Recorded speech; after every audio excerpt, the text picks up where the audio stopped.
All right, welcome to another episode of an unexpected podcast. Here we have Rob from DC, Matt from Boston, and me from South Korea.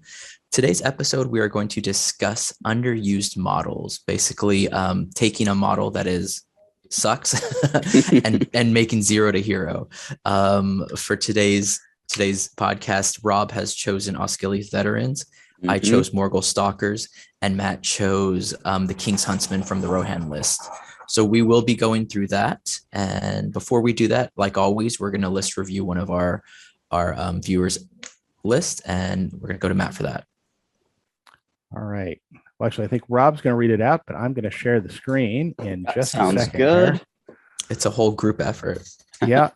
I say it, you post it, and he reads it. All right. There's the screen. Okay, there we go. So this list was submitted by Carlos16NG. Hello, Carlos. Thank you for submitting a list to the podcast. And he has a 600-point Thranduil's Halls list. His first warband is Thranduil with the extra elven blade, the Circlet of Kings, and heavy armor. And he brings with him 2 Merkwood cavalry with shield, 1 Merkwood elf with banner, 1 Merkwood elf with bow and shield, 6 Merkwood elves with shield, 2 elves with glaive and shield, and then 5 palace guard with shield and spear, which by my count, I believe is 17 in that warband.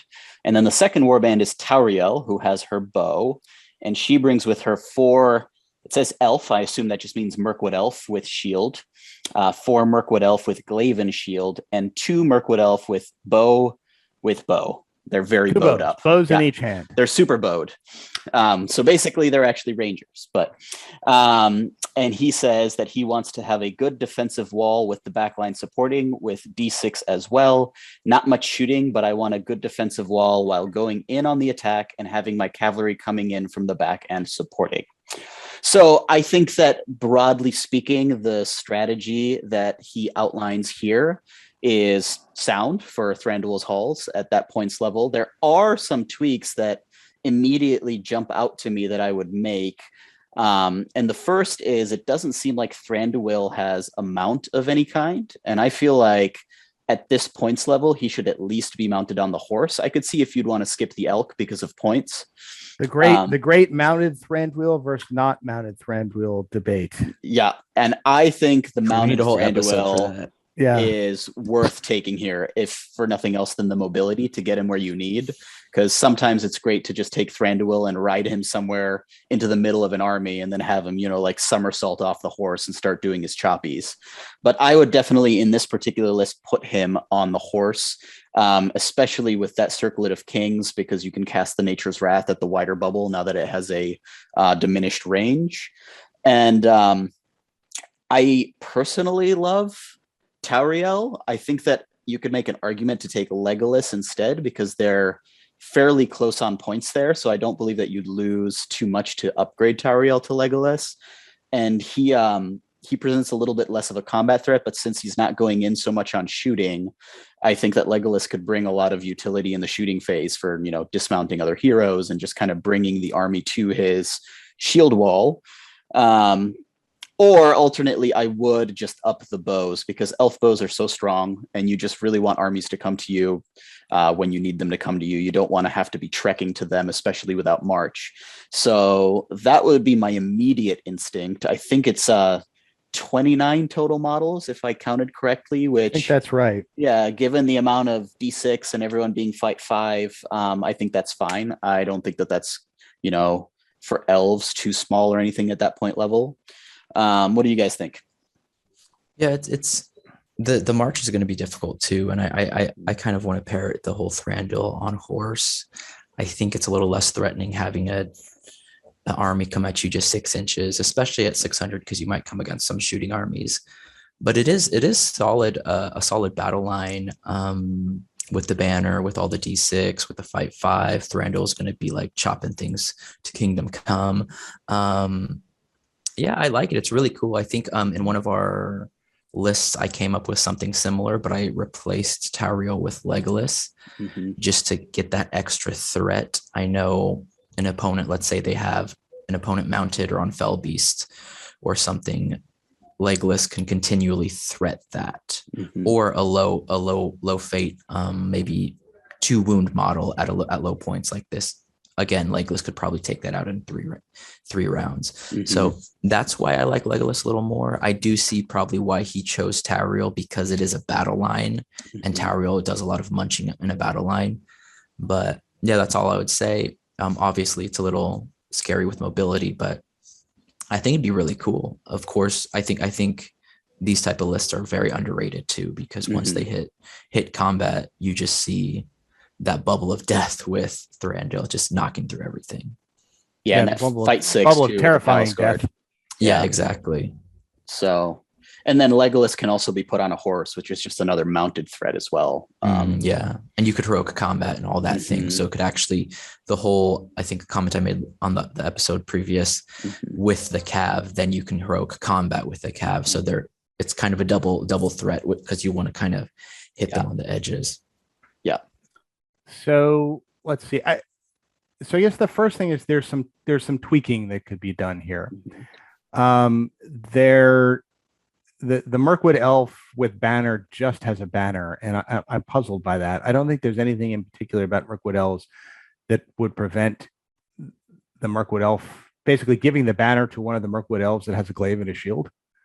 So it could be, somewhat tougher and harder to kill, and could stand in the back rank.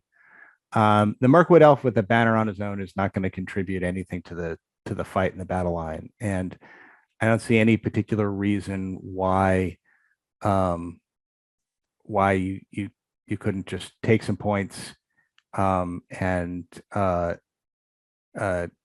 give him a glaive and a shield, or just a glaive, or something else. The Merkwood Elf with bow and shield is also puzzling. Since the Merkwood Elf with the bow really isn't going to get any benefit from the shield, I see no reason not to at least give the shield to the guy with the banner. I think I think my preference would be just to delete that guy entirely. One elf with a bow isn't going to make much difference in this list. And then I think if you take one of the other elves with bow from Tauriel's Warband, and drop them to shields, can't remember what the difference is in price between Tauriel and Legolas, but I would also go with Legolas in this list, and I would put him on a horse, just so that gives you 2 things you don't have in this list. One is a mounted hero, that if you need to send somebody, off to gather an objective and needs to run over 1 or 2 objective guards, Legolas can do that. So Matt, just to answer your question, Legolas is 5 points more expensive than Tauriel. All right, so we got to find 15 points out of this list somewhere, which I think if you drop the Merkwood Elf with bow and shield, that is, how many points is the Merkwood Elf with bow and shield right now? Well, so I mean, on that note, I almost wonder if that's not a typo and he meant to put Merkwood Elf with banner and shield and then Merkwood Elf with bow, because you're right, that makes no sense. Okay, but well, either way, let's assume you moved the shield and just dropped the elf. How much is a Merkwood Elf? I can't remember that. Is it? I want to say it's 9, but I'm not certain of that. So it's a Merkwood Elf 10 with shield, 11 with bow. Yeah. 9 base. Okay, so if we were to drop a Merkwood Elf, that's 9, and move the banner to somebody else. Change the bow to a glaive on that Merkwood Elf with bow and shield, and probably give him the banner. That's done. And then we could drop 2 bows and probably a shield or so somewhere. I think that gives us the 15 points to make Tauriel into Legolas. And frankly, Legolas is going to have more shooting. Legolas is a greater shooting threat than 3 elves with bows. And the reason is because he can just start shooting out leaders' horses, which the 3 elves with bows can't do. I'd almost say if you're only going to have 3 elves with bows, don't bother. Whereas Legolas, even if he's on his own, is a shooting threat just because of his ability to like plink generals, plink ring wraiths, and plink horses out from combat leaders. So I just changed Tauriel to Legolas, and that becomes your shooting threat to bring an army towards you, unless it kind of has overwhelming shooting, and then you're going to have to go toward it. I mean, that's going to be a problem this list is going to have, is when you run into a scenario in an army that's just going to shoot because it has no march, and it's just going to have to go forward and trust in defense 6 to get where it's going to go.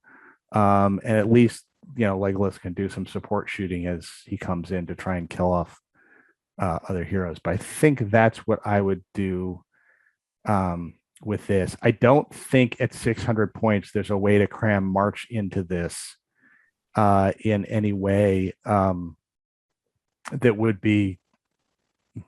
improve it. So I think you just need to kind of trust your defense 6, get up there as quick as possible against a shooting army. Against a non-shooting army, I think it's going to do great because it's going to have this ball of defense 6, fight 5, causing terror in the middle of the board, and that's going to be really hard to deal with. Yeah, especially with 2 elves on horses, one of which is Thranduil getting into your battle line and then chopping stuff. I would actually not spend any point. I think if we're going to spend 10 points to give somebody a horse, I think we give it to the Tauriel promoted to Legolas and give him a horse. I would actually definitely, but I would actually, although I am a big fan of putting Thranduil on an elk, I think at this points level, you don't do it. And I think at this points level, you save the points for other things and just let him get his extra attacks on foot and go choppy. That's I think we can all agree though, or we all are agreeing that we would choose Legolas over Tauriel just for those reasons. Like Matt phrased it perfectly. You come up against an army and just Legolas himself is going to cause them to kind of freak out. He's kind of like a ballista or like a siege weapon that just really freaks opponents out, and they figure, oh my gosh, like what's happening? Even if you take 1 wound on their general or just take a guy out here and there, they're gonna come to you. So he is in the list what kind of protects your slow marching and just lack of shooting and stuff like that in low numbers. He's going to kind of protect that. And then of course, like Matt said, put him on a horse. He has 3 might. He can still heroic combat. He still fights 6 with an elven blade. He's basically a cool, like without the burly, but a better version of Huron in a way, or comparable on a horse. So that's really good with his dad. So that's a good description of Legolas. He's like a 1-man siege weapon. Not in that he kills tremendous number of figures, but his ability to kind of pick out the critical things in your list and then kill them is really what draws him towards you. When you see Legolas like a siege weapon, you automatically have to play around Legolas the way you would with a siege weapon. So absolutely. Yep. Exactly. All right, so shall we go get into the main topic for today? By all means, let's get into the main topic. Ladies and gentlemen, the main event. The main topic. Bringing you the main topic. Sorry, here comes the main topic. So the main topic. The main topic is a topic, and it's our primary main topic. No, our main topic today is talking about underused models that are either overcosted, rare or whatever, and we're going to try to fit them into a list. So I tasked myself in honor of Tim, whose house is going under construction or something's happening with his internet, so he can't come. I am going to bring him the Morgel Stalkers. So good luck, my friend. And by the way, I think so we're doing 3 different figures. Rob's doing Ischiliath Veterans. I'm doing the King's Huntsman. And then Rainier's doing Morgel Stalkers. I think we have done episodes in the past on similar topics, on underused models and overvalued models. And top 5 worst models, I think. Yeah, top 5 worst models may have been. The King's Huntsman was definitely on that list. I can't remember if Morgel Stalkers was on that list. It may or may not have been. Oddly enough, the Ischiliath Veterans were on Rainier's list of most undervalued. Interesting. That was a typo. That was a typo. Something got messed up in the message.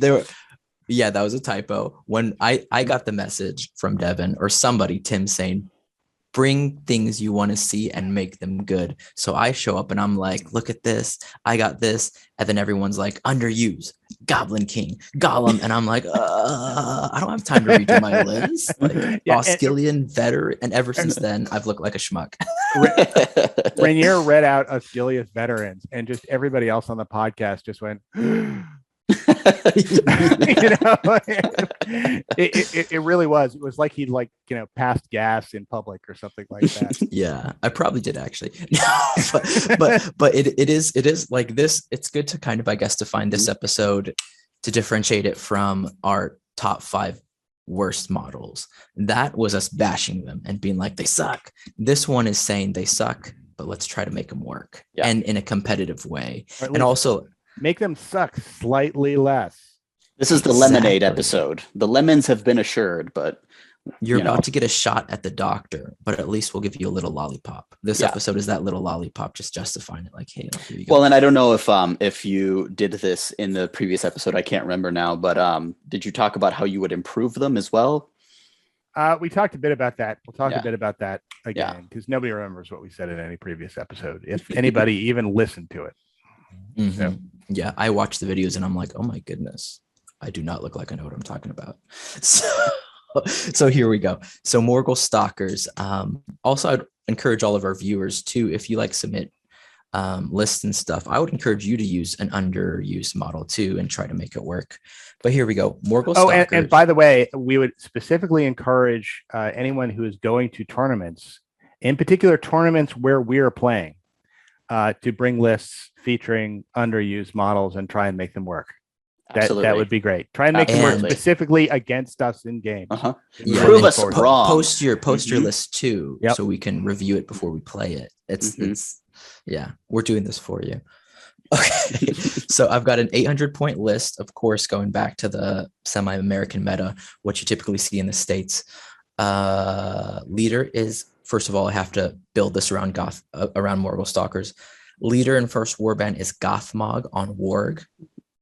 He is leading 6 Morgel Stalkers, 9 orc spears, and 3 orcs with axe.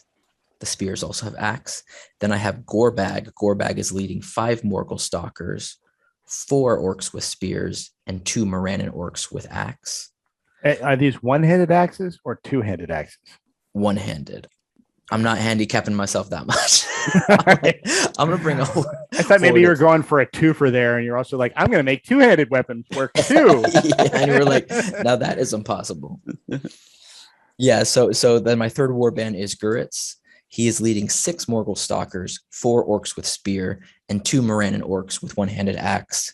And then here comes the little allied in list. Is going to be Lurtz, leading 10 Uruk-hai with pike, 2 Uruk-hai with shield, and 3 Wildmen with axe. So I'm going to break it down. Of course, it's got to be centered around Stalkers. Do your guys with axe also have shields, or do they just have an axe? Just axe. Just an axe. Typical of me. I was like, wow, should I balance this list? And then I was like, no, let's lean harder.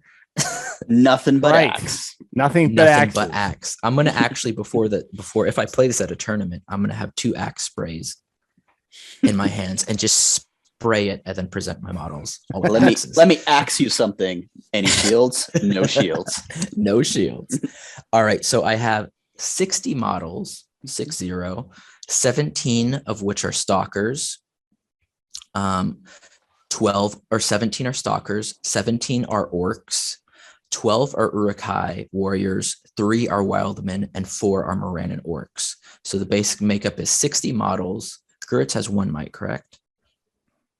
One Guritz? Guritz is 3 might, 3. Yeah. Oh my goodness, this list is better than I thought. Okay, so 60 models, 12 might, 3 of which can strike.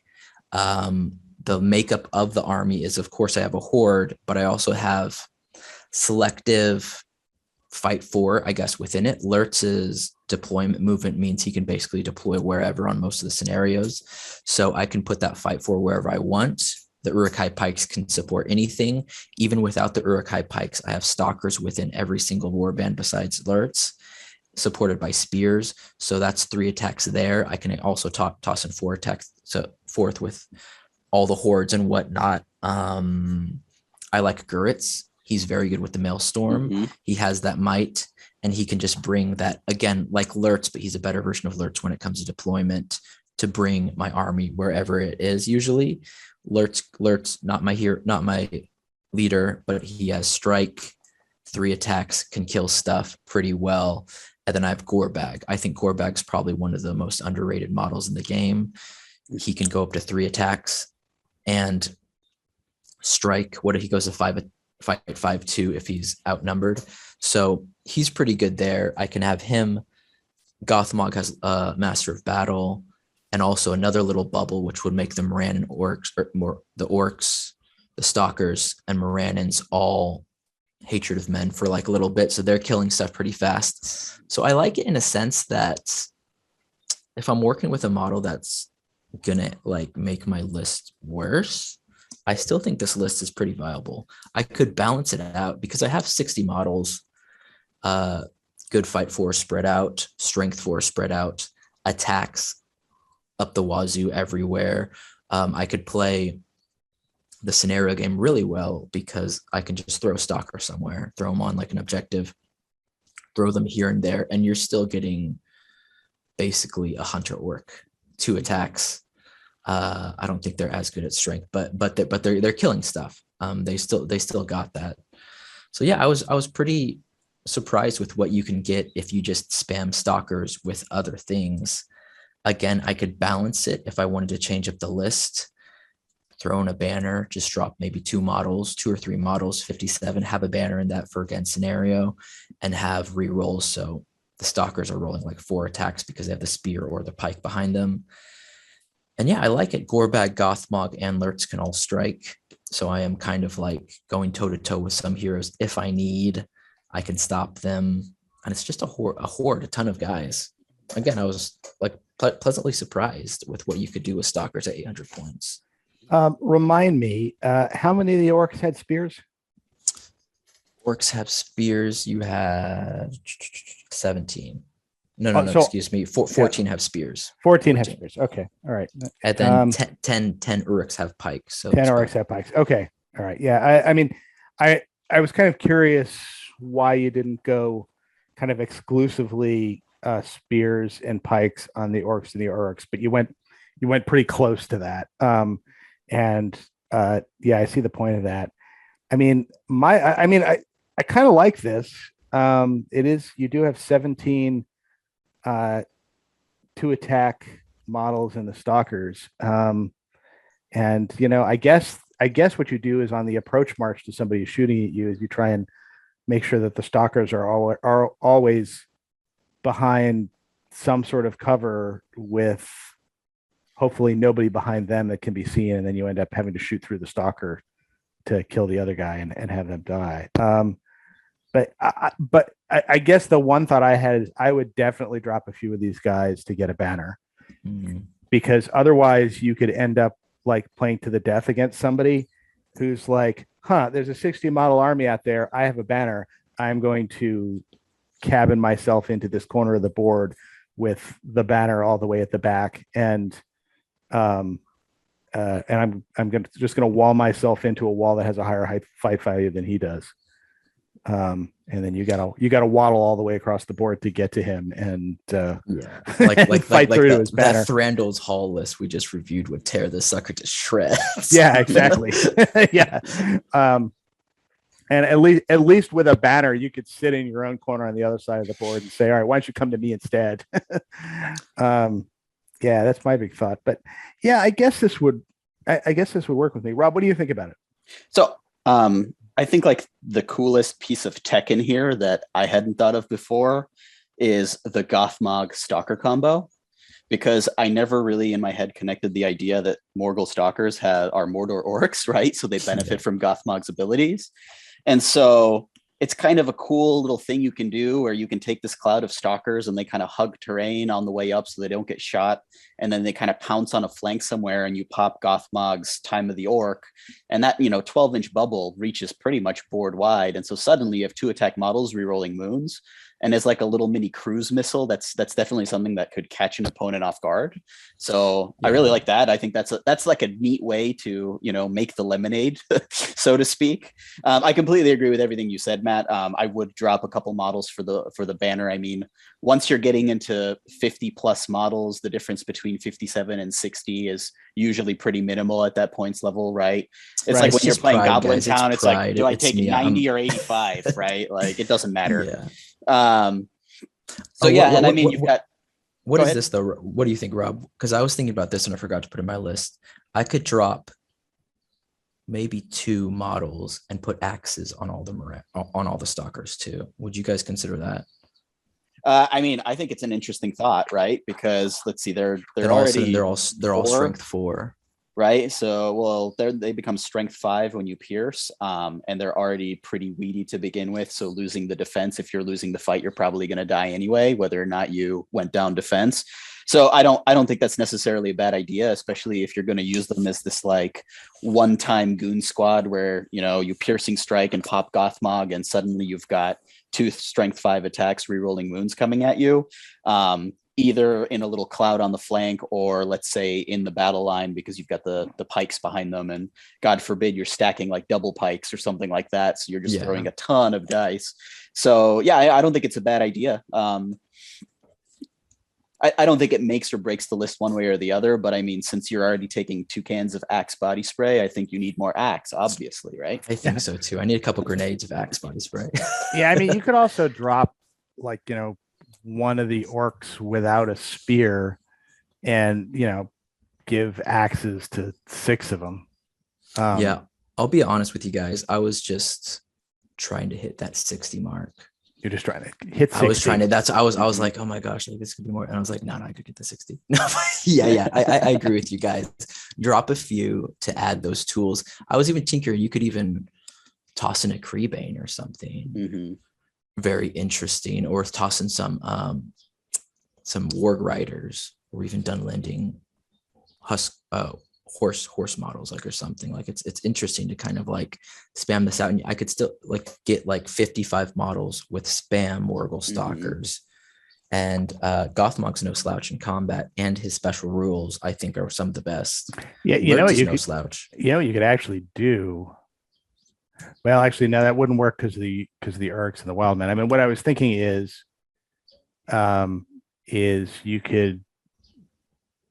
I mean, one of the things you could do is you could just drop the Urks and the Wildmen, drop Lurts, pick up another 65-point hero, or even who's the guy that like grabs orcs to protect himself. He's one of the new ones from Gondor at War. He's like the 80-point hero. Jeez, what's his name? Oh yeah, Guritz. Not Guritz. Another guy. It's another one of the endless list of orc heroes that start with 2 G. sword guys. No, it's the double-handed guy. I know who you mean. I'm just losing. Something. It's with a G. Goroth. Yes. Yeah. You could turn Lurts into Goroth. Turn your orcs into like more combinations of stalkers and orcs with spears. See, I considered that, and then throw in a drum, right? Because this is a list where once you get rid of the Isengard contingent, everybody will benefit from the drum. And this may be a list where a drum will come in handy against somebody that's got a lot of shooting, where you got to get to the other side of the board on them. I considered that, but the one thing that I always struggled playing with Morgel Stalkers and coming against them is just fight 3. And like, I feel like I really needed that fight 4 to actually. That's a fair point. Give them the punch, because they are Axe body spray, but like they're outfought by most things. So in a way, so that is why I thought about that. Yeah, I don't think there's anything wrong with that approach. So that's a fair point. forgetting the orcs. But it would be good, and they would get the bonus when they outnumber opponents. They go up in like courage, and they like reroll wounds and stuff because of the Mordor list. I think the Mordor army is like a super big sleeper. Like if everything combined is like, holy smokes, like it's like. And with Gothmog, Rad was. Yeah, and with 12 points of might in the list and Gothmog, you can actually probably afford just to burn all of Gerrit's might on marches. Mm-hmm. I mean, the problem, I guess, is that with 60 figures, you're not going to get the whole army, but you can probably get a decent amount of it. Yeah. And then you could put like more fight or defense 6 or something in Moranians and stuff. Yeah. But that's my list. I think if I could change the model at all. Well, first, what's wrong with the model? Go through it. This is something we probably should have done earlier, but why don't you, if you have the book, read out the stats of the model, and then let's do a little discussion about kind of what's wrong with it. So he's a warrior of Mordor, the Morgel Stalker. He has 10 points, an orc Mordor infantry warrior, fight 3, strength 4, defense 4, 2 attacks, 1 wound, courage 3. Has armor and a sword. And he has a special rule, Stalk Unseen. So he basically has the Elven Cloak. I don't know if there's anything like completely blatantly wrong with him, like there are with some models. I think he's an overlooked model in many ways that you see. How many points did you say he was again? 10 points. 10 points. Yeah. But I just don't think he gives anything to the Mordor list that you really need, if that makes sense. The fight 3, I think, is that main, I guess, kicker. Fight strength 4 you can get with Moranians. You can get with a basic orc with a pick, just bam. Strength 4. Defense 4 is really weak. Stalk Unseen is only going to really benefit you with heavy scenery. It's games, very board dependent. Yeah, I think it also probably these models are expensive and semi-rare. So you don't really see people like Tim is probably one of the only one that has like 20 of them or wants like 20 of them to throw on a list. But those are my things, because there is such a rich amount of models that you can choose from for Mordor, and because it's so easy to ally in Harad, Easterlings, these other different things that kind of give you that kick. I mean, you get a Serpent Guard for 8 points. That's 2 less points, and you have your fight 4, reroll 1s. Yeah. And that's actually needed more in a Mordor list than I think these guys. So that's what why I think they're underused, underappreciated. They're just not special in a way. Besides the 2 attacks, it's not mind-blowing. What do you guys think with the model itself? I think that 10 points for defense 4, even with the Stalk Unseen, is kind of rough, right? Because like you said, the Elf Cloak de facto, when it comes into play, it's great, but you're kind of at the mercy of the board you're playing on. So, I mean, I played a game against the Mirkwood Rangers on a board that was entirely like Normandy hedgerows. So it was the best rule in the game because I couldn't see anything. But then so many boards have nothing. So it's like, okay, I'm just shooting T3, right? It's no problem. And you really just don't want to be losing a bunch of these guys easily on the way in, because 2 attacks at strength 4, that's great. Fight 3 isn't amazing, but as you've shown, there's a way to mitigate that through allying specifically. These guys are basically hunter orcs with elven cloaks, right? Yeah, and more expensive, right? By like a couple they're basically you're paying 2 points for the elven cloak. And they can't take bows and all that that fun stuff. So so I think the way you put it is that in a vacuum you can look at and say this isn't the greatest, but it's not the worst thing I've ever seen. It's not a feral Uruk-hai, but in the context of what is exactly right? Exactly. In the context of where would I take this over anything else? It usually doesn't pass that test, right? Which I think is probably going to be a theme for all of the models we chose tonight, actually. Yeah, because it is hard. We compare it to the Hunter Orc, but we can also compare it to the Acolyte that just came out. What the Acolyte is 11 points, right? So the Acolyte has that fight 4 that's going to make him survivable. But even the Acolyte, if he loses a fight, he's going to die typically with defense 4. Yeah. The Morgel Stalkers fight 3 doesn't even guarantee you to like win many fights. And the Acolyte has throwing weapons, right, as well? Yeah, Acolyte has which is really great, and right? a special rule that probably doesn't matter as much, but they still have a special rule, throwing daggers and whatnot. So yeah, throwing daggers is an evil list too, which is, I think is. Yeah. I mean, I think at the end of the day, these guys are a point overcosted, right? Which is probably why you don't see them. And you're paying a point for an Elven Cloak, which, as we have seen, given the changes, it's not entirely clear that Elven Cloak is worth a point. Witness Wood Elves who, have suddenly gone out of favor because you're paying points for that Elven Cloak that really isn't worth a point. But I don't know. My thought with the Morgel Stalkers was the way to fix these guys is to make them move 8, and all of a sudden that makes them something else that doesn't really have an equivalent. Is they become the 2 attack suicide troops like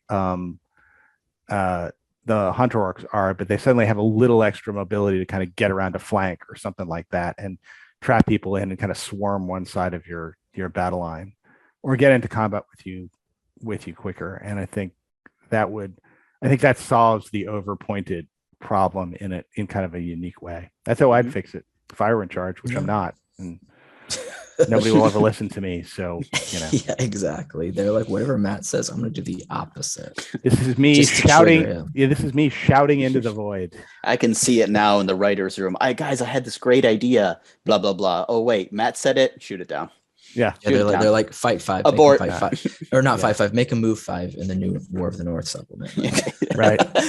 Yeah, I thought it would be cool to have a Morgel Legendary Legion too. I mean, I was reading the books the other month and it was like so scary. Like I was like, oh, this is a terrifying place. Like, yeah, I don't know. Make them terrifying or something. I think they were terrifying. Were they terrifying in the last edition?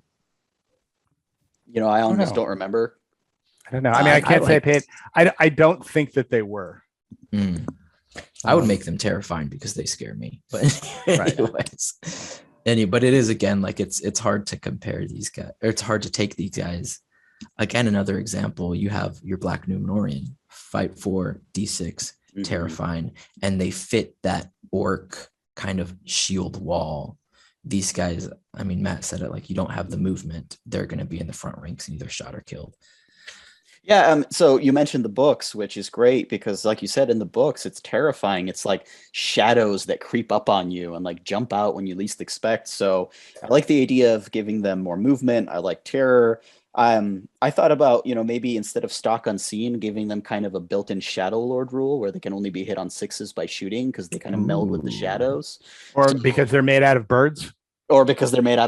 And so that way, instead of kind of being terrain dependent for them to sneak up on you, it's, they're hard to see, they're shifting through the shadows. And so it gives them a little bit more of that protection to kind of get there and be sneaky and surprisey the way I think they're kind of meant to be in the lore. I have to say, if you made these guys only be able to hit with shots on 6s, you would start to see entire armies of these guys overnight. Every figure that could be, that somebody could get their hands on would be grabbed because you would want an entire army of these guys. Now you might have to point them up at that point, but that might be a bit much, but but yeah, that would be cool. It would certainly be different, right? So yeah, but anyways, like, I don't know, like if anybody plays Morgel Stalkers who's listening to this, let us know if your region uses them, if you've ever made them work or whatnot, because I'd like to see them be played more. I think they're really cool models. But anyway, should we go to Rob with your Ischiliath Veterans? Sure can. Yes. Sure can. So I have chosen as my model of infamy the Ischiliath Veteran, which sadly I absolutely love this unit. And the models are gorgeous. And I fell in love with them because back in the War of the Ring days, they were absolutely incredible. And so I end up, buying some like 60 of them. And then here comes strategy battle game, and there's they're like, no use for this hunk of metal that is sitting in my box. And it is a great shame because, again, I think the lore is cool. I think the models are very kind of unique and characterful. But unfortunately, none of that really translates to being good in the game. So the Ischiliath Veteran, it's a man, Gondor, infantry, warrior keywords. They are 8 points base for 6 movement, 3 fight, 4 shoot, strength 3, defense 5, 1 attack, 1 wound, and courage 4. They have heavy armor and a sword base as their war gear, and the option to take bow, shield, or spear.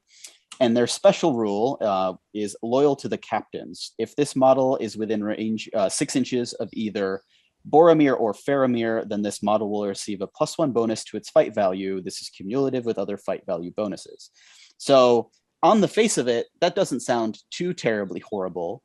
But the problem is that, you know, kind of like you were saying with the Morgel Stalkers, when you really think about it a little more, these guys, as currently printed, literally bring nothing to the table, because anything that you want them to do, there is another option that does it either better or cheaper, right? So if you just want, you know, a body with good defense, you're better off taking a warrior because you've got shield wall and they're cheaper, right?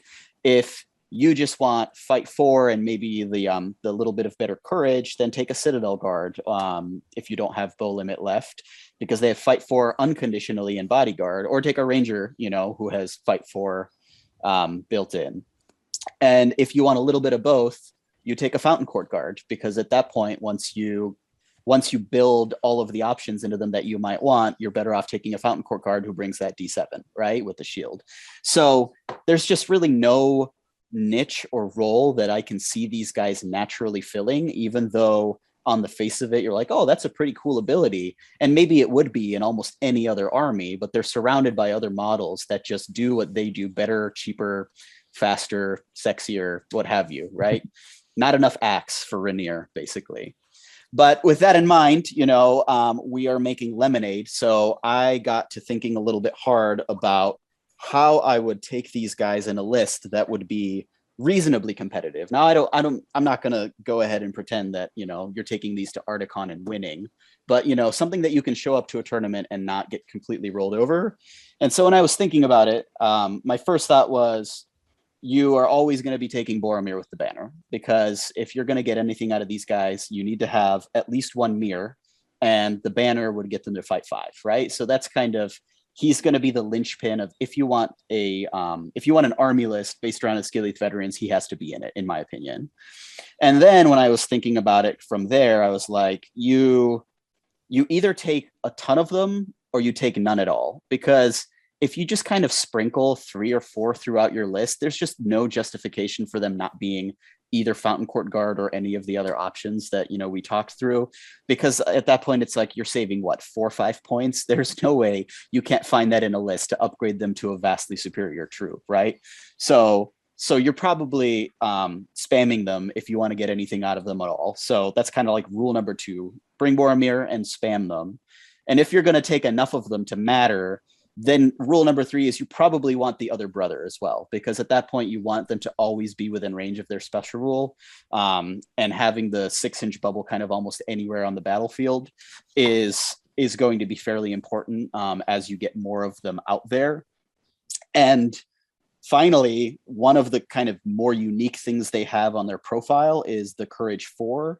So staying green, either pure or green allies, so that they do get the +1 courage, so that their natural Courage 5 is almost certainly worth doing.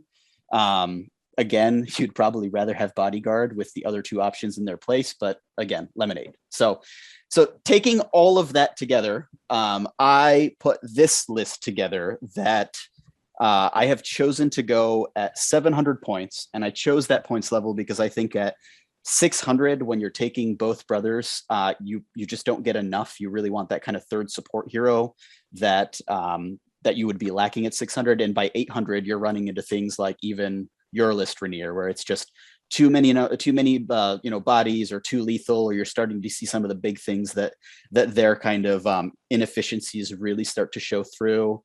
and they just can't hang, right? So I chose 700, which is a nice kind of even place. It's also a fairly common tournament standard, so you can roll them out. And my list is first, Boromir, captain of the White Tower, on a horse with a shield and with the banner of Minas Tirith, of course. And he's leading 6 Ischiliath veterans with shield, 2 Ischiliath veterans with shield and spear, and 4 rangers of Gondor with spear. Then the second warband is Faramir on a horse with a shield and a lance. He's bringing the same warband, so 6 veterans with a shield, 2 veterans, spear and shield, and 4 rangers with a spear. And then my final warband is Madril, and he's also bringing 6 veterans with a shield, 2 with spear and shield, and 4 rangers with a spear. So at the end of the day, you get 39 models. It is 12 might. You have 12 bows in the list. You have 2 mounted characters that can present a threat, who can strike and defense. Boromir's got the fight 7 and Faramir's got the lance for that extra hitting power. Madril gets you some protection against Maelstrom and also brings in, 3 might for marches if you need to go somewhere in a hurry. And there's 24 Ischiliath veterans in there. So the majority of your list should usually be fight 5, defense 6, and courage 5, which is actually quite respectable. And then your 12 bows hit on a 3+, so they are fairly accurate, even though they're normal bows.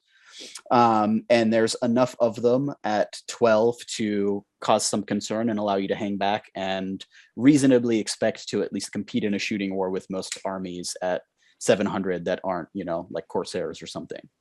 So that is my attempt to take the Ischiliath veteran and, turn him into something worth running, and love to get your thoughts on that.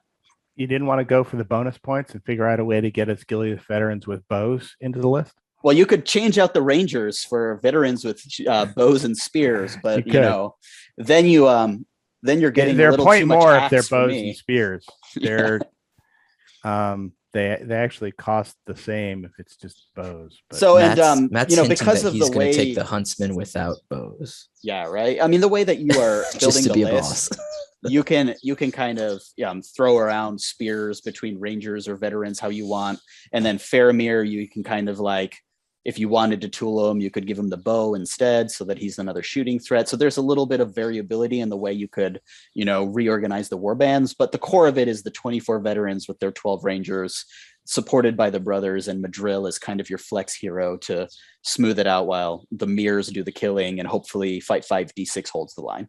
No, yeah, I like Madril too for like the scenario or march or even heroic moves and stuff. It's just really cheap 3 might thrown in there.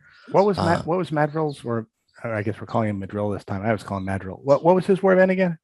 6 veterans with shield, 2 veterans with spear and shield, and 4 rangers with spears. I had 6, 6, and 4 written down again. It's like, that doesn't work. No.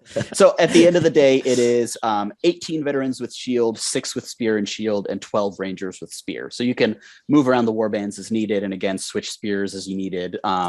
It won't fundamentally too much change what you're doing. It's just I like the symmetry of it. So yeah, it's surprisingly good. Like at 700 points too. I like how you made it 700 points because that's still a good fair amount of models. D6. Yeah, 39 with 2 like slightly bigger heroes isn't the worst. Yeah, decent shooting. I'm Boromir's a beast. You can't really be taken down by most things. And then like the idea that your army's going to be fight 4 basically everywhere, fight 5 almost everywhere. That's really, really good for the list because you have Gondorian elves basically. And since you're taking 24 Ischiliath veterans, I mean, if you were to take like Fountain Court Guard in their place, that's a 42 point savings. So that's substantial enough to make it feel like it's worth it. Now you could obviously make the argument that why would you go to veterans instead of just like regular warriors and even increase it further, but that's not what the episode's about, right? Which was the point I was going to raise. Yeah. I mean, yeah, so that's the problem. I mean, you did a good job with this. I think it's a perfectly reasonable army. But you have the same problem. So you have the same problem, I think, when you have 24 Ischiliath veterans as you do when you have 1 Ischiliath veteran, which is, why didn't I just buy a cheaper warrior of God. Why didn't I buy anything else? You know? Or like put like Which brings me back to my original why they're useless, right? Because like in every scenario, you're almost always saying why isn't this almost anything else? But again, making lemonade. So we're losing money on every transaction. How are we ever going to be successful? Volume. No. Yeah, just push it out. Right. No, but should we talk about what we would change? Yeah, so I have thoughts on this because I think I've thought more about Ischiliath veterans than any adult male should ever in his life. Then by all means, shout into the void. So what I would actually do to make these compelling choice and give them kind of something different that they bring to the list that you can't get elsewhere is make them strength 4. So suddenly they become an interesting choice whether or not you take the brothers. They have a role to play that is different. So you've got the warrior who's defensy, the citadel guard who's fighty, the fountain court who's bothy, and then you've got the Ischiliath veteran who's like killy, right? Which is also something the list lacks in its troops. And it also has precedent because in War of the Ring, that's what they were. They were the veterans. They've been fighting. They're stronger. They're braver. So they were strength 4. So it's not entirely out of the blue. And then I think if you suddenly have a strength 4 troop within the Gondor army, especially with the loyal to the captain's rule and some of the other options in there, you start seeing them a lot more, and you can start, building armies with them that actually does something that just a warrior line or a fountain court line doesn't do. I like that. I think you're going in the right direction. That's the exact same direction I'd go, is to make them kill things. My change is I would give them hatred of orcs. Sure. I think the list of hatred of men in certain things, like with Gothmogs, like special rules and orcs, like that is a terrifying thing to come against. I don't know if you would just give them automatically all Ischiliath veterans have hatred of orcs, but you could maybe say 6 inches within Faramir or Boromir, they get hatred of orc. And I think that's a really good way to kind of go that direction with, they need to kill something. Mm-hmm. And Gondor doesn't, the basic troops don't kill things. They survive with their defense or their fight, but they don't typically just burst through and kill things. And I think that's why no one takes these guys, because worse on defense, you can get to fight a different way. Mm-hmm. And it's just why. But if you give them that strength 4, like you said, or a hatred rule in a legion, or build around the rule to where it's basically you have to take a legion-esque themed list around them, I think they'd be playable. And I think you can justify it, like you said too, like they're all in this ruined city. They're fighting, they're killing things like they're veterans. I mean, they're literally veterans. Yeah. Like, and then you'd kind of make them a good guy mirror of the Morannon orc, right? So it just gives them something, something a little bit different to bring to the table. And I like the idea of hatred. That's also great. That's also something you could do with a legion, for example, just like a legion where they get the hatred, for example. I'd love to have something that doesn't tie them to the brothers, just so that if you wanted, you could do like a cheap hero warrior spam with these guys if you don't want to take Boromir or Faramir. So let's say like Denethor and Madril or Madril. And with the strength 4, that would still be a fairly compelling like way to build a list, as opposed to not, right? I guess so. My thought is I'd like to see this troop type just disappear entirely. And we're like, make it better, and Matt's like, just poof it away. Yeah. Well, I think what you do is let's Thanos snap them, gone. You change this profile to a special rule for Boromir, Faramir, and maybe Madril, and who's the guy that starts with a D? Damrod. Both of us Damrod. And that you say Warriors of Gondor in their warband for plus 1 point can be upgraded to Ischiliath veterans, and then give them whatever special rule you're going to give them. Sure. Be it +1 courage and hatred of orcs. I think that probably works. And do it that way, and that way they don't lose the shield wall, at which apparently they forgot how to use a shield wall when they went to Ischiliath. Right. And then they don't have to be within 6 inches of Boromir or Faramir. They just have to be in their warband, and then they can go off and do their own thing. And then I think probably the troop type works. Sure. And you can buy a few of them. You could buy some I'll of them. take it. Rob and I desperate. We're like, anything, Matt. Yeah. Honestly, I've got 60 of these guys. Can I please use them?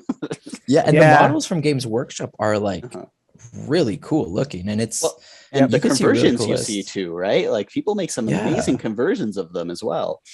But like War of the North had amazing conversions, and now I haven't seen them lately because just nobody takes them. Yeah. In the new edition, they just suck. And I mean, my original thought was I kind of like the idea of Hatred Orcs. I like the way that works out. I mean, my original idea was that they would get either a +1. I'm not sure they necessarily need the extra courage, because I mean, especially the way they kind of behaved in the movie, I don't think they had any more courage than the guys that were defending Minas Tirith did. But they would instead either become fight 4 or a 3+ shoot value, depending on whether they have a bow or not. And that would be, kind of an interesting way to do it, where they were just, they're veterans. They're better at what they do. Yeah, I think the idea is if they didn't get shield wall because they're supposed to be like urban city fighters, like through the corridors, like not fighting in ranks. But which if that's the case, of course give is them exactly where you want, right? Yeah, I mean, of course, is where you want the shield wall to be, because it's in those tight spaces that you can actually create a shield wall with covered flanks. Yeah. And so, I never, I didn't understand why I don't have shield wall. But that's true. I just think like with like you see images of Stalingrad. Stalingrad. Sorry, there's like a whole bunch of like noise here. Yeah, that, or you see trench warfare from World War I, and you just see their weapons, and it's terrifying, just like these bats with like nails in them, or all these different clubs and stuff. And you're like, I would like to see Ischiliath veterans look something like that. Yeah, for a second, like scavenge like orc armor, even because whatever they can get, right? Yeah, because they got orc heads on their like banners and stuff. They're like, oh, we want to play the cycle war. Let's do it, orcs. For a second there, I thought you were talking about Stalingrad, which was like where these birds in this last defense of their nests, like not one step backwards. First one to flap gets it. Yes, don't do it. I lost my train of thought because there was someone like riding on a little moped, and it looked very interesting. But yeah, those are the changes. I think we all agree. Just give them something to kill. Give them anything, please. Because I feel like when this edition first came out, they gave everything high fight. They downgraded strike, high fight to like make it. But like as it's progressing, you're seeing more high defense models, and you need higher strength now, I feel, to kind of break through and make the game less boring, I guess. I don't know. That's me. Okay. So what do you got, Matt? All right. So I chose, let me flip back to the page. I chose the King's Huntsman. Dun, dun, dun, dun. He used to be somewhat useful in the old edition. And then for some reason they emasculated him, and what that reason was baffled me, because it's not like you saw army tables flooded with King's Huntsman in the previous edition. But let's go over his stats. He's 50 points. He's a minor hero. He's move 6, as you might expect. He is fight 3. Yay. He is a 3+ shoot value. He is strength 4. He has 5 defense, 1 attack. Yeah, 1 attack. 2 wounds, courage 4, and 2 might, 1 wound, 1 fate. His armor, sword, and a longbow, which means he's got basically a strength 3 bow. His heroic action is heroic accuracy. And he has the Master Archer special rule, which means he only fails in the way rolls on a roll of a 1. Additionally, each time this model slays an enemy hero or monster model, restore the King's Huntsman's might to his starting level.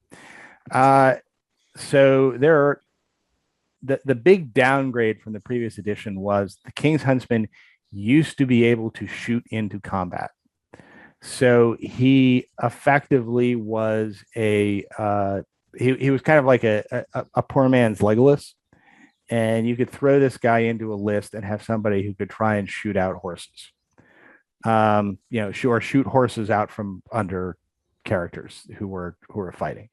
And that was his role in the prior edition. And, he wasn't as effective as Legolas was, but he wasn't as expensive as Legolas was, which, obviously he was virtually useless in combat, and he remains virtually useless in combat. But now he can't shoot into combat anymore. His shooting ability is not worth. I mean, he basically costs the same as an ordinary captain, and he does not. I mean, he's an ordinary captain that fights like an ordinary guy, and his shooting ability is not enough to make up for that. So my idea here to try and do what I could to save this particular figure was to put him in a place where he could get the most out of his shooting as humanly possible, and that I think is in the Defenders of Helm's Deep Legendary Legion, where his 24-inch longbow becomes a 30-inch longbow, so he's got more range. So this is the list, and I can actually put this up on the screen. Hang on a second here. Let's see. All right, so I've got this up on the screen. He has, in this list, we've got, as we must, Theoden, King of Rohan.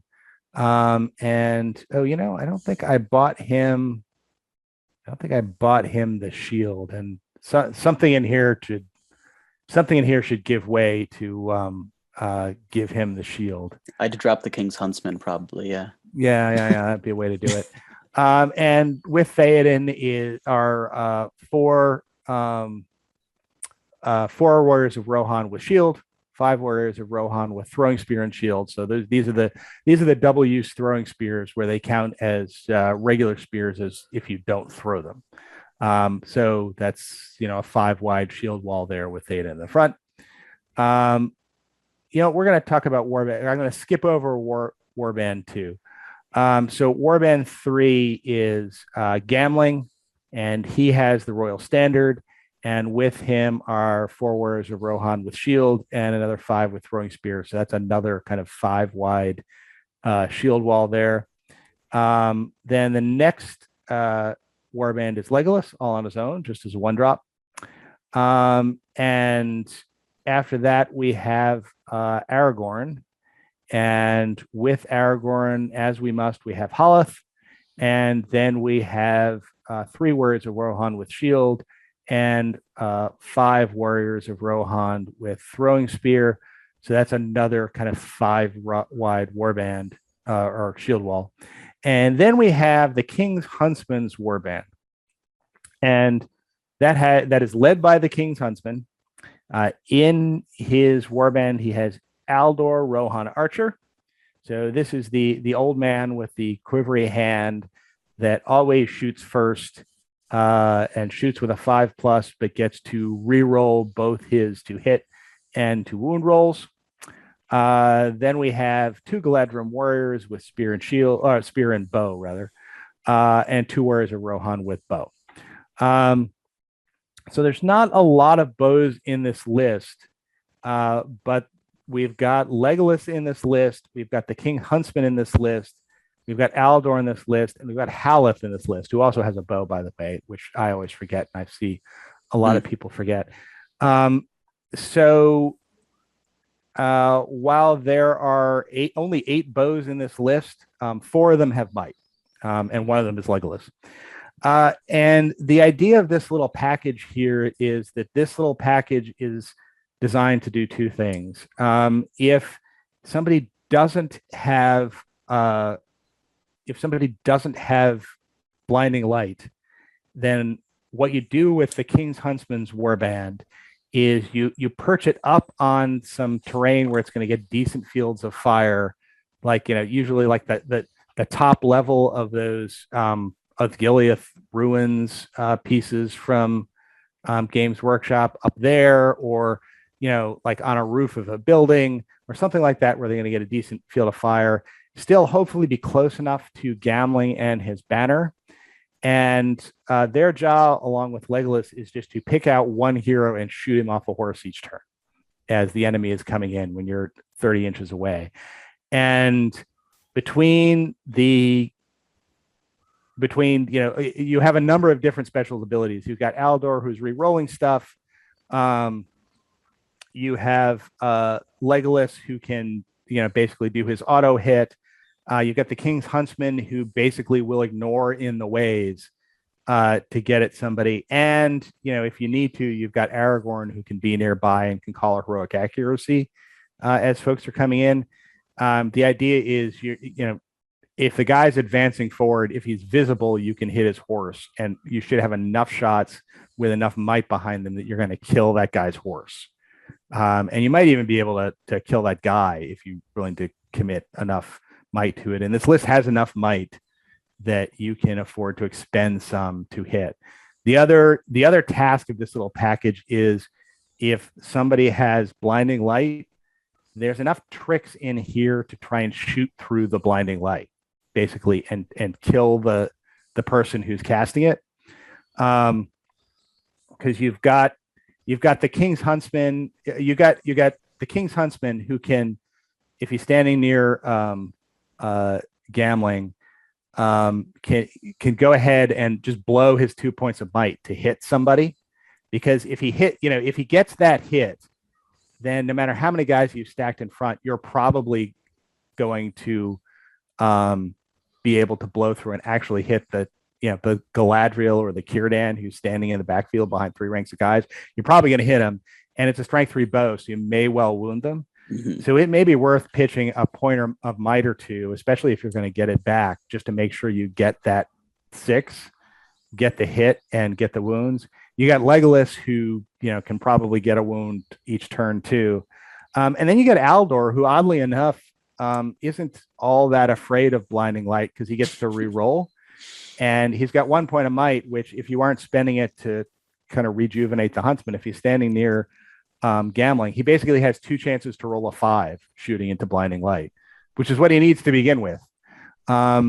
So he's actually a decent shot to get through blinding light. So that's what this package is kind of designed to do, is you have kind of all of these, you have these 3 different shooting threats backed up by might and Gamling, that can kind of punch through and kill whichever figure is causing the blinding light, hopefully before your throwing spears get in range. And hopefully you can take out that blinding light person, or at least make them hide before the throwing spears get in range.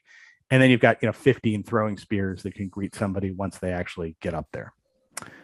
That's the theory. Obviously there are some problems with this. This is a list that very much depends on having time to shoot. But if you're going to use a King's Huntsman, this is, I think, the best I can do with it. Yeah, I agree with you. I even like the idea of, like you said, purchase the King's Huntsman somewhere with Gamling. Even if you come up against a list that's like 40 or so or 30 models, King's Huntsman can continually just kill a model a turn. Like, there's no harm in that. I think, like, a lot of times people see the King's Huntsman as like he has 1 role, but you can still like switch him to just do basic things like kill basic warriors. But I like how you like built your list, because it gives him that cover. Legolas is the real threat, but the King's Huntsman is kind of like his little protege. Like, okay, I'll teach you on the side. Can have that like semi-threat also. Aragorn protects once the combat hits. Yeah, it's pretty good. I think the Defenders of Helm's Deep Legion is really solid, and I'd actually be terrified if you played it. Yeah, I'm really glad you went with the Defenders of Helm's Deep Legion for this guy, because I agree 100%. That is the only place you have some utility out of him. I also kind of am chuckling at the idea that Aldor is too blind to even like be blinded by the light, so he just doesn't care. That's right. But yeah, in terms of like your special tech, definitely love the King's Huntsman Gamling combo. I remember in the before times when he wasn't completely emasculated, as you put it. Me and Jake Hall were tossing around like goofy ideas about having like 3 or 4 of them with a bunch of bows and just calling accuracy and getting back a bunch of might every turn and trying to snipe heroes, which you obviously can't do because then Gamling also got nerfed. So it's like the Huntsman got double hit. But between Legolas and the Huntsman, remember, I mean, Gamling still gives 1 guy back a point of might. Oh, for this list, it doesn't matter, right? Yeah. For the multiple Huntsmen, it obviously died, right? Oh, yeah, right. Yeah. But what I really like is the Legolas King's Huntsman combo. In the FAQ, they kind of weirdly, inexplicably gave him the ability to choose to hit the horse on a 2+. Like that when he's shooting at a cavalry model, he can choose horse or rider and gets a 2+ to hit his nominated target. So he's one of 2 models in the game that kind of gets around the in-game rules about shooting at a mounted model where you usually can't choose whatsoever and you're at the mercy of fate. The other one obviously being Elf Helm, which was another like weird stealth buff. I'm going to pause you for a second because you may have just said something I did not know. Did you say that the King's Huntsman gets to choose? Yes, he gets to choose when he shoots a cavalry model, horse or rider on a 2+. And so between him and Legolas, they got rid of that. Hang on a second. I saw it in the FAQ. It's in the Armies of the Lord of the Rings. But I mean, I guess the point is that like if you want to, between him and Legolas and the might between them, including Gamling's refill, that's 2 dead character horses a turn, right? Which is actually pretty great in an army like Helm's Deep Legion where you're all on foot. And you really don't want your squishy Rohan warriors to be getting, constantly punched in the face by scary mounted heroes. So I really kind of like that little tech that you built in there. I think that's exactly right. Some of which was accidental because I didn't realize you had that ability. And now I'm actually gonna look this up. Let's see here. Find on page Huntsman.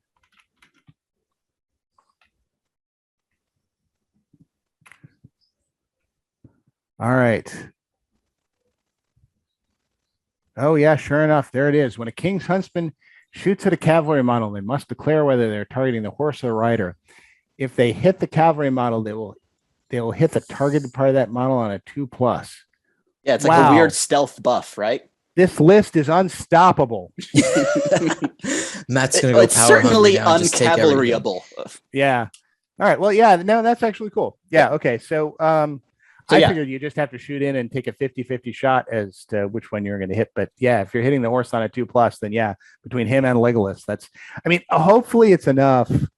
Because that was the original intent. Hopefully it's enough was to basically, kind of scare people on horses, basically away from a place where these guys could shoot them. So maybe that'll work. Yeah, but I mean, Legolas just automatically hits on a 2+. This guy might have a few in the ways to get through, but with that, passing 2 up in the ways all the time, the likelihood he's going to get to the horse, which he can choose inexplicably but coolly, is very high. And then with 2 might, I mean, it's a good chance to kill that horse, and you're not afraid to blow his might because Gamling gives it back, right? So I think that's actually a really cool little inbuilt combo.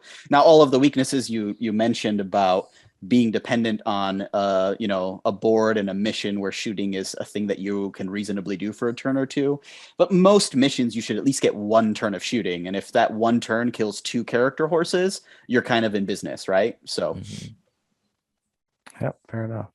So I mean, as far as ways to fix this guy,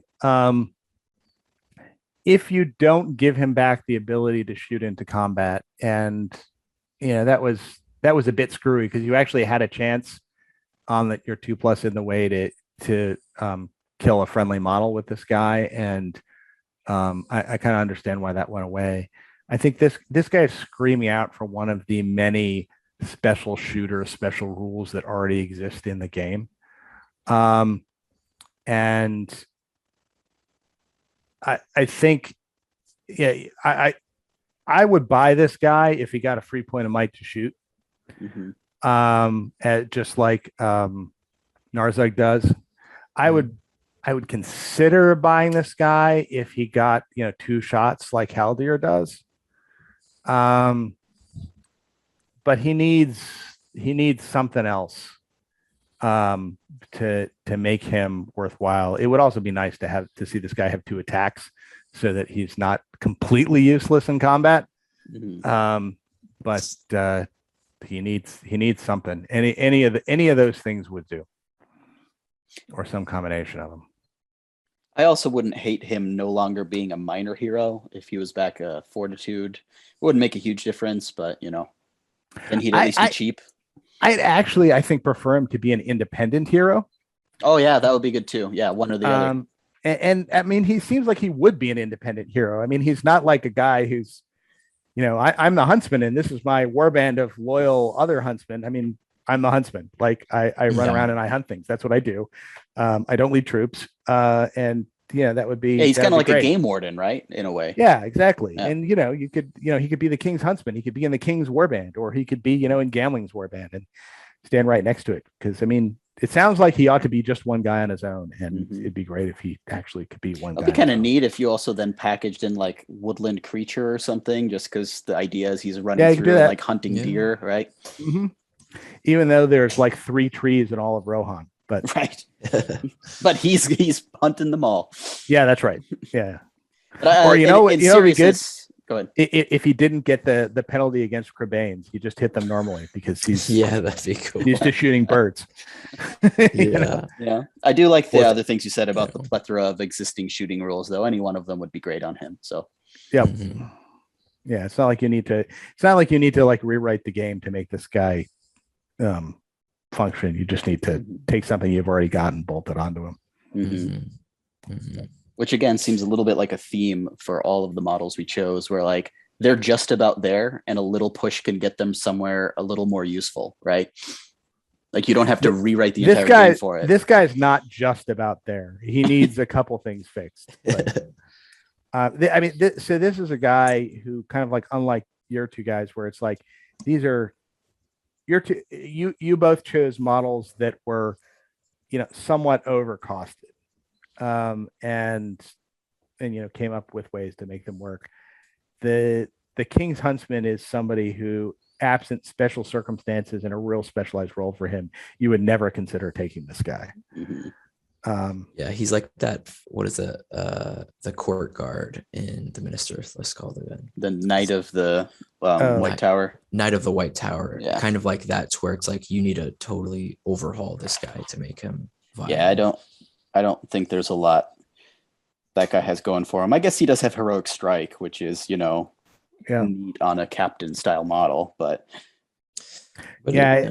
refresh my memory here. He's the guy that comes with his own 2-handed weapon, and that's what emasculates him. So he's got the 2-handed sword that have mighty blow, and if he rolls a 6 in a dual roll, he doesn't get the penalty for 2-handed. But he only has like 2 attacks. If he rolls a 1 through 5, he's gonna lose. So he needs a bunch of he ideally wants like almost 2 fiefdoms pikemen behind him to get as many dice as possible into the fight, right? Right. Because he is fight 5 and has strike, so if he can get the 6 in the fight, then he actually is pretty good at killing stuff with the mighty blow and built-in +1 to wound. But it's just you have to tech a lot around him to make him work. He's certainly better now than he was in the previous edition, where he had literally none of those rules. So fair enough. All right then. All right, we have shouted into the void enough, I think, for one Sunday evening. That's what we got, guys. Comment on if you have lists you want us to talk about. Don't forget to follow us on our Facebook group at an Unexpected Podcast, and look for more fun things in the future. If you have any suggestions, let us know. Bye, everybody. See ya. Have a good one.